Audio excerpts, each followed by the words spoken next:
Hello. ദാ ഈ JCB മറിച്ചിടുന്ന ഈ പ്ലാവില്ലേ, നമ്മുടെ വീട്ടിലെയാണ് കേട്ടോ. ഒരു നല്ല കാര്യത്തിന് വേണ്ടിയിട്ടാണ്. എങ്കിലും ഒരു വിഷമമൊക്കെ ഉണ്ട് ഒരു പ്ലാവ് പോകുമ്പോൾ. നല്ല പോലെ ചക്ക ഉണ്ടാവുന്നതായിരുന്നു ഇത്രേ, ഇവിടുത്തെ അമ്മൂമ്മ നട്ടതാണേ. അപ്പം ഈ പ്ലാവിലെ ചക്ക ദാ എടുക്കുന്നത് കണ്ടോ. ആ ചക്ക ഇന്ന് നമ്മൾ പുഴുക്കുണ്ടാക്കാൻ പോവാണ്. പാവ അമ്മൂമ്മ. അത് മരം നമുക്ക് വെട്ടാൻ എളുപ്പമാണ്, പക്ഷെ നട്ട് വലുതാക്കാൻ ഭയങ്കര ബുദ്ധിമുട്ട് തന്നെയാണ് അല്ലേ. ദാ ചക്കയാണ് കേട്ടോ. അപ്പം അമ്മൂമ്മ തന്നെ ചക്കയൊക്കെ വെട്ടി വൃത്തിയാക്കുന്നുണ്ട്, കൂടെ ഞാനും ഉണ്ട് കേട്ടോ.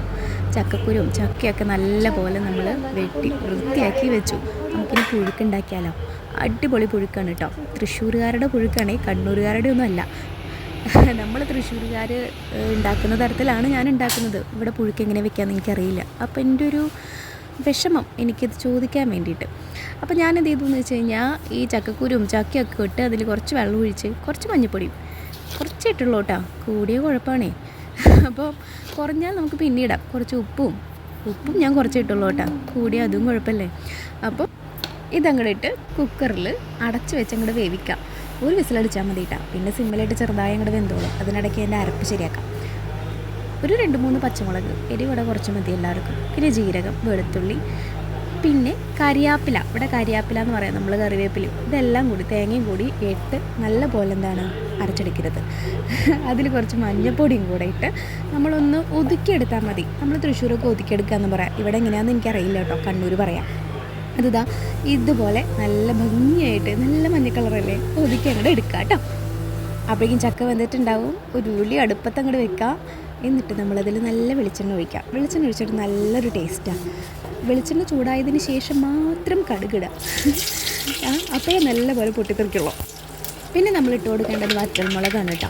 2-3 വറ്റൽമുളക് ഞാൻ ഇട്ടിട്ടുണ്ട്. ഇവിടെ കണ്ണൂർ പറയുക അതിനെ പറങ്കിന്നാണ്, ഉണക്കപ്പറങ്കി എന്നാണ് പറയുക കേട്ടോ. ആ വറ്റൽമുളക് ഇട്ട് നല്ല പോലെ മൂപ്പിക്കണം നമ്മൾ. കാരണം വറ്റൽമുളക് മൂത്തില്ലെങ്കിൽ ഒരു രസം ഉണ്ടാവില്ല.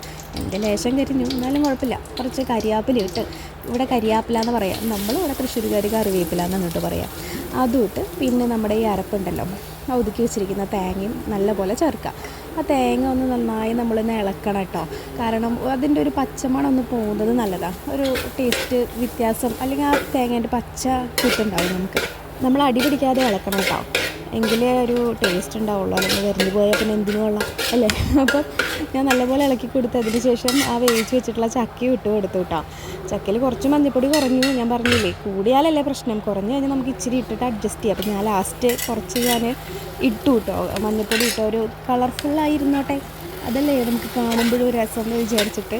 പിന്നെ നല്ല പോലെ അങ്ങോട്ട് ഇളക്കി കൊടുത്തു. രണ്ടും കൂടെ നല്ല പോലെ ഒന്ന് മിക്സ് ആവാൻ വേണ്ടിയിട്ട്. അതേ ഒരു കാര്യം കൂടെ, വീഡിയോ ഇഷ്ടപ്പെടുകയാണെങ്കിൽ ലൈക്ക് ചെയ്യണം, സബ്സ്ക്രൈബ് ചെയ്യണം, ഷെയർ ചെയ്യണം. അപ്പോൾ അതാ ചക്കപ്പുഴുക്ക് റെഡിയായി. കാലത്ത് ഞാൻ തന്നെ വെച്ച് നല്ല മീൻകറിയാണ് കേട്ടോ. അതും കൂട്ടി ഉച്ചയ്ക്ക് അങ്ങോട്ട് ഒരു പിടുത്തം പിടിച്ച് ഉറങ്ങി. അപ്പോൾ ഇന്ന് ഇത്രയ്ക്കേ ഉള്ളൂ. ടാറ്റാ.